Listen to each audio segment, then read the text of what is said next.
No perfil de hoje eu estou conversando com o ator, diretor e produtor Alexandre Lino. Alexandre, qual é a relação do diretor com a peça? Onde você busca, como no caso que eu citei dos nordestinos, você ter chamado o Tuca, que é um nordestino? No caso do Tuca, isso foi completamente pensado. Eu queria reunir a maior quantidade de nordestinos que eu pudesse no trabalho, o que não é difícil no Rio de Janeiro, né? Nós estamos, na grande maioria, por aqui ou em São Paulo. Então, nordestinos eu fiz essa opção. Domésticas não, o porteiro também não, mas nordestinos eu falei, por quê? A minha história pessoal estaria dentro da peça, assim como a dos outros atores também. Então, todo o elenco da peça era nordestino. E eu falei, o diretor tem que ser nordestino também. Então, assim, eu fui preenchendo. Então, foi um caso específico, né? Assim, isso não é regra para os trabalhos, mas no caso ali do nordestino tinha esse pensamento desde a elaboração do trabalho, desde que eu defendi. O nordestino foi defendido no pitch, no Tempo Festival, né? Quando eu defendi esse projeto, isso era exatamente uma das minhas preocupações, deixar evidente para os jurados que lugar diferenciaria esse projeto dos demais, né? O fato dele ser um projeto transmediático que unia peça, filme e livro, mas também que seria um encontro de artistas nordestinos para a elaboração desse trabalho. Foi muito lindo aquele trabalho. Teve muitas coisas diferentes e foram a partir de cartas, né? Foram cartas que você colheu essas cartas, foi isso? Foram cartas, e-mails, entrevistas, mas curioso foi isso. Foi que mesmo nessa época tão digital, né, tão informatizada, a gente recebeu muita coisa em papel ainda. Que vocês mostravam no espetáculo, isso era muito bacana, foi um super diferencial. Falando em diferencial, o público, ele é público, ele muda a cada dia uma nova história. E no caso do teatro documental, você acha que ele, por se aproximar mais da pessoa, talvez por ela sentir a fala mais próxima, o público é mais aquecido, é mais caloroso ou é indiferente? Eu tenho, além dessa relação da fala ser identificável, né, reconhecida, criar essa relação de pertencimento, eu costumo romper também a quarta parede, né? Isso é um dos pilares do trabalho que eu venho desenvolvendo ao longo dos anos. Cada vez um pouco mais, um pouco mais. No Porteiro agora há um rompimento absoluto. Enfim, a peça já não tem mais nem tempo de duração pré-estabelecida. Não tem realmente como a gente dizer que tempo vai ter o espetáculo. O público gosta muito disso. É uma maneira muito calorosa de recebê-los.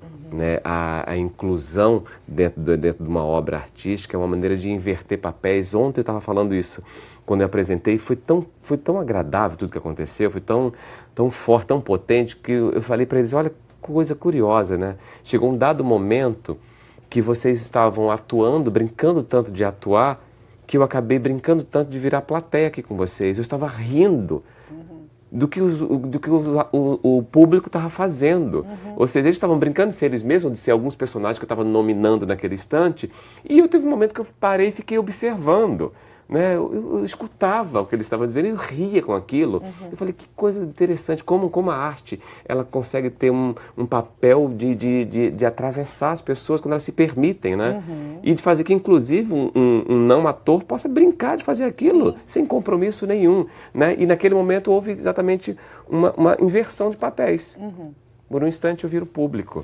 E nesse rompimento da quarta parede, você está abrindo espaço para o público interagir, como você está colocando. E, dependendo da peça, interage-se mais ou menos. Por exemplo, no Pastor, havia muita interação, no Porteiro há, em quase todos eles há. Aonde é que você tem que ficar? Qual é o teu lugar de salvaguarda para poder chamar para você quando necessário? Que você precisa ter esse lugar do ator, que é o lugar do teu domínio, né? E nenhuma situação extrapolou? Já aconteceu? No Pastor, sim. O Pastor era uma provocação, né? O que a gente chamava de espetáculo culto, né? Então as pessoas entravam no teatro e tinha aquela relação como se elas tivessem entrado numa igreja evangélica.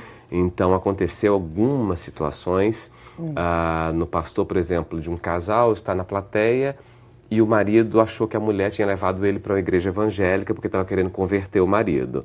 Não acreditou que fosse teatro? Não acreditou que fosse teatro. Então ela começou a discutir, começou a discussão dos dois ali.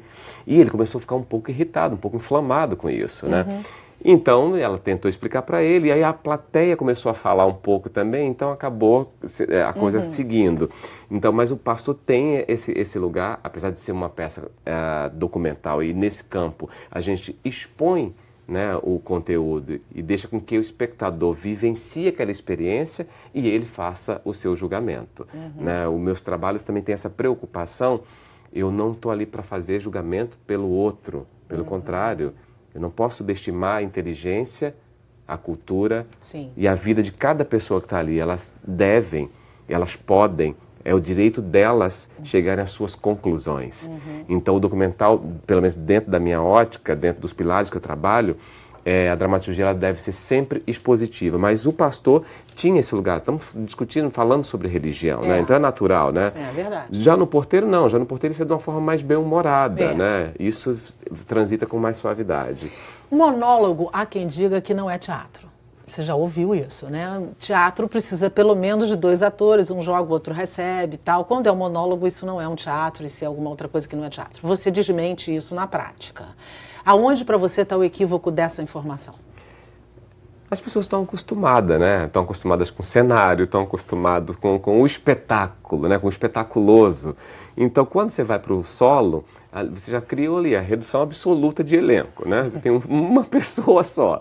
E quando você reduz tudo, vai reduzindo, parece que acabou, né? O espetaculoso foi embora. E não, né? Porque a gente volta para um lugar de origem do teatro, que é contar a história. O nosso compromisso é esse. Eu posso contar essa história com 100 pessoas em cena e eu posso contar com uma pessoa só. Né? Então, eu acho que não é esse lugar, mas que o público tem muito mais no seu inconsciente a informação de quando eu chego no teatro eu quero ser preenchido, né? com muita informação. O Abu também falava outra frase. O Abu era um frasista fantástico e eu adoro, eu lembro dessas frases sempre. Ele falava... O espetáculo pode ser ruim, mas se tiver muita gente em cena, o público nem percebe. Isso é maravilhoso, né? E é real. E é real. Acontece. Com monólogo, isso é muito difícil. Assim, é quase que impossível você enganar. Porque não tem o aparato, né? Não tem... É você sozinho. Você e você. Não adianta. Você e o texto, adianta, você e a palavra. Não adianta. É verdade. É a coisa mais enfadonha, mais triste. Você sabe muito bem, você é uma grande pessoa do teatro. E você sabe que ver um monólogo, se o ator não tem suporte para aquilo, uma coisa insuportável, né? Não vai. Por isso é preciso realmente saber o que está fazendo para decidir fazer um monólogo. É isso que eu acho. Exato. Eu acho que monólogo é teatro, sim. Essa é a minha opinião. Eu discordo absolutamente dessa afirmação, que não é. Mas é preciso saber fazer. Assim como o improviso. Por exemplo, o improviso não cabe em qualquer momento. Não é isso? Ou cabe? Olha, o improviso, ele nasce do espontâneo, né? Ele nasce ali do acontecimento. Então, você saber a medida de quando você pode desenvolver aquilo e quando aquilo que vem, né? Aquele acontecimento pode ser desdobrado ou não. Há que se ter essa inteligência, né? Então, assim, você pode me soltar uma pérola agora e eu só respondê-la rapidamente em sim ou não e seguir adiante, né? Então, tem um lugar ali, assim, óbvio que ele pode caber em qualquer momento, mas você tem que saber se você vai utilizar ou não. Né? Porque, independente da margem de improviso, por exemplo, o Porteiro não é uma peça de improviso. É uma peça que tem texto, que tem dramaturgia. Sim. Agora, dentro daquela escala, eu tenho 75% de dramaturgia e tem um quarto ali que o autor me reservou. Olha, brinca. Faz o que você quer. E você faz cada dia de um jeito diferente? Cada dia de um jeito diferente. Você não pensa sobre aquilo. Naquele momento, aquilo vai acontecendo. É assim. Não, se pensar, vira uma tragédia. Improviso não pode ser planejado. Entendeu? Piada de improviso, inclusive, não se repete. Entendeu? É verdade. Não, porque se você quer virar texto, algo que virou espontâneo, se você quer fazer marca daquilo que aconteceu naturalmente, acabou. Virou a tragédia, entendeu? E já aconteceu do público não responder? Já teve algum dia que você tentou, jogou a bola e ela não voltou? Nunca. Nossa, que massa. E olha que eu já fiz 5 capitais, mais de 20 cidades. Deve estar, o quê? Eu acho que nós temos umas 120 apresentações do Porteiro. Não teve nenhum momento que isso tenha acontecido. Não. E nem outro espetáculo? Do tipo solo que você faz, assim? De você jogar e não ter a resposta, o público não vem contigo? Tem o inesperado, na verdade, óbvio. Às vezes você vai numa pessoa um pouco mais tímida, um pouco mais discreta, então assim, mas a negativa eu nunca recebi, nunca mesmo, assim. Eu sempre tive uma questão da troca do olhar e é como você manda para o outro, sabe? É como falar de energia, na verdade, né? É como você dá. Então você literalmente recebe aquilo que você dá. É verdade. Né? Então, se você chega para a pessoa e você está sugerindo para ela, olha, eu vou brincar com você, mas eu vou te respeitar. Sim.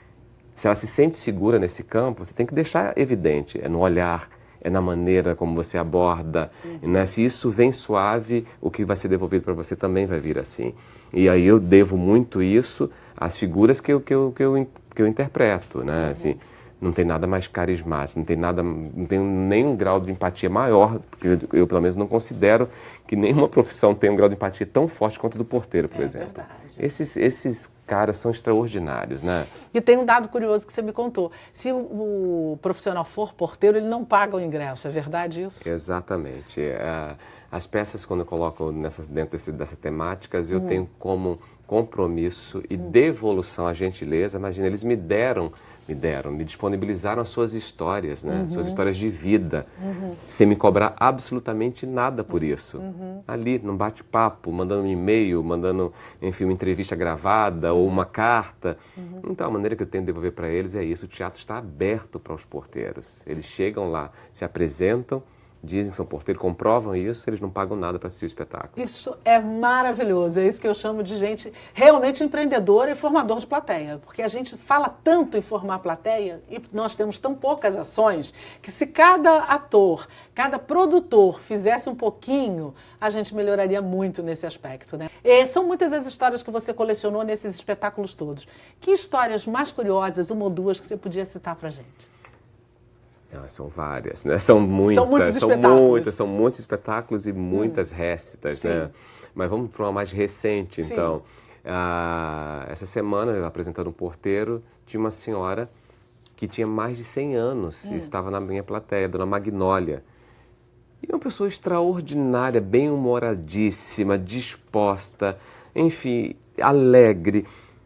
Eu, quando comecei a brincar com ela, a Dona Magnólia se abriu completamente e começou a contar casos da história dela, do marido que tinha falecido, da herança que ele tinha deixado para ela, do apartamento que ela tinha colocado para vender, que não vendeu ainda, e dela, o fato dela ter vindo do Maranhão para cá, e que ela sentia saudade quando ela era jovem, e que ela não era mais bonita. Eu quero morrer. Já, a Dona Magnólia não pode falar coisa assim, ela é uma mulher linda. Que linda o quê, meu filho? Você não me conheceu jovem. Então isso é formidável. Dona Magnólia criou uma situação de um solo praticamente numa peça com 2 atores, porque ela virou uma personagem incrível na peça.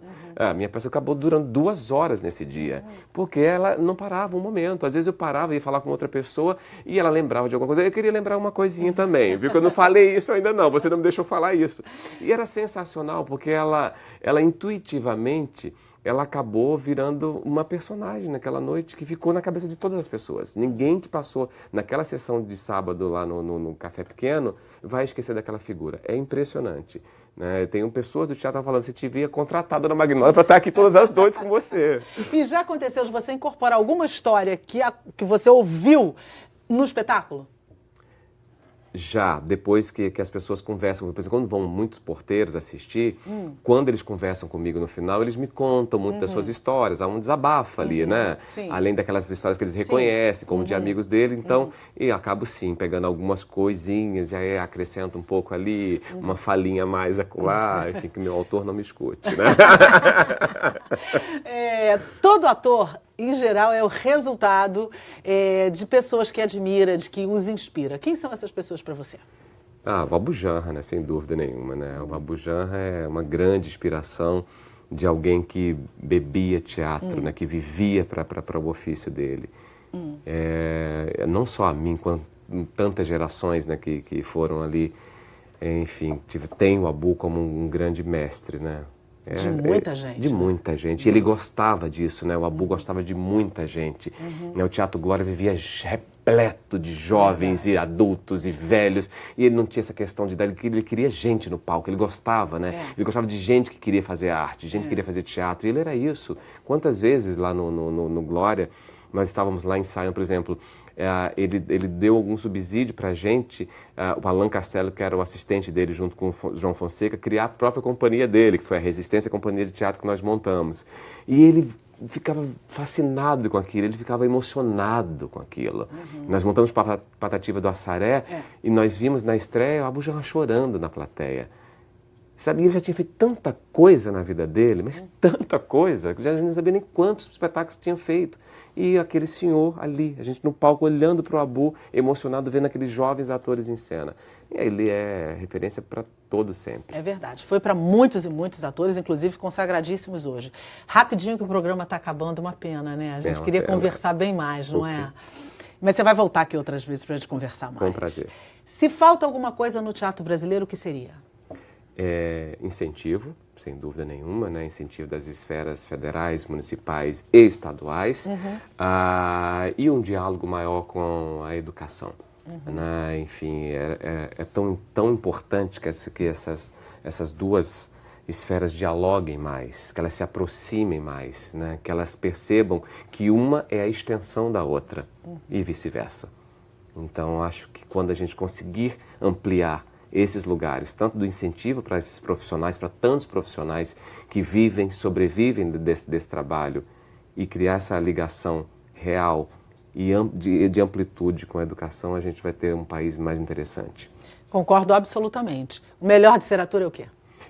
É poder contar histórias suas e de outras pessoas, para que outras possam ouvir. Concordo contigo também. Chegou no nosso momento literário. Eu vou indicar hoje o livro de um cara que eu admiro, que é meu amigo e que eu adoro o trabalho que ele faz, que se chama Irmãozinho Querido. É um texto do Flávio Marinho, está aqui. Um espetáculo que acabou de acontecer, de ir ao palco e que deve voltar muito em breve. É um espetáculo lindo que conta a história de dois irmãos. É muito bacana, é uma dramaturgia linda e está aqui o livro, eu recomendo, do Flávio Marinho. A sua indicação literária qual é? O que você indica pra gente, que você está lendo e gostando? Eu acabei de comprar a biografia do Monty Python. Enfim, Monty Python dispensa apresentações, né? É uma coisa extraordinária, são os Beatles do humor, na verdade, né? Então, acabei de comprar, estava louco para adquirir, comprei semana passada e estou devorando. É sensacional a história deles, então merece a leitura. O Porteiro está no Teatro Café Pequeno. Teatro Café Pequeno, de sexta a domingo, às 20 horas. O seu aplauso vai para quê ou vai para quem? O meu aplauso vai para todos os artistas independentes que trabalham sem recursos, mas que se mantêm firmes fazendo teatro nesse país. É para vocês, meus queridos. E a sua indignação vai para quê ou para quem? Para todos esses que ficam criando desvios de verbas que poderiam atender não só a cultura, mas quando todas as instâncias, né, de saúde e educação, para esses nós temos que dizer que no mundo não precisa de pessoas como vocês, meus caros. Meu querido, foi um prazer te receber. Prazer Obrigada. todo meu, obrigado. Muito mais sucesso para você. Eu recomendo demais os seus espetáculos e você sabe disso. E recomendo agora o Porteiro para o pessoal ir lá não só rir como pensar. Obrigado. Super obrigada. Sorte, sucesso sempre, tá? Obrigada por ter vindo. Muito obrigada. E a você que esteve conosco até agora, muito obrigado pela sua atenção e pela sua audiência. E também por nos ajudar a localizar as crianças desaparecidas que a gente veicula aqui na nossa programação. O perfil está no ar toda segunda-feira às 23 horas, com reapresentações sábados às 11 da manhã, domingo às 7 da noite. E nós também estamos nas mídias sociais. O Bom Papo passa por aqui. Espero vocês. Até lá. TV Alerj, o canal do Povo Fluminense.